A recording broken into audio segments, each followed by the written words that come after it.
अस्सलामुअलैकुम। खलीजी बंगाल में हवा का कम दबाव तूफान में तब्दील। क्या इस तूफान से पाकिस्तान को खतरा है? महकमा मौसमियात ने अलर्ट जारी कर दिया। क्या आप हालात हाजरा से आगाही हासिल करना चाहते हैं? खबर के पीछे छुपे असल हकाइक जानना चाहते हैं तो अभी सब्सक्राइब कीजिए जिलमिल पाकिस्तान को और साथ ही घंटी के निशान पर क्लिक कर दें।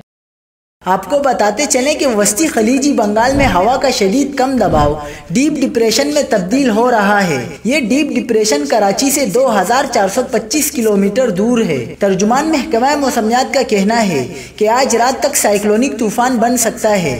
साइक्लोन का रुख मगरिब में बहारत की जानिब है। महकमा मौसमियात ने खलीजी बंगाल में बनने वाले ट्रॉपिकल साइक्लोन का अलर्ट जारी करते हुए कहा है कि पाकिस्तान के किसी साहिली इलाके को इस तूफान से खतरा नहीं, लिहाजा शहरी परेशान ना हो। डायरेक्टर महकमा मौसमियात सरदार सरफराज का निजी टीवी चैनल से गुफ्तगू करते हुए कहना था कि 27 सितंबर को नया स्पेल मुल्क में दाखिल होगा जो पहले से ज्यादा खतरनाक साबित हो सकता है।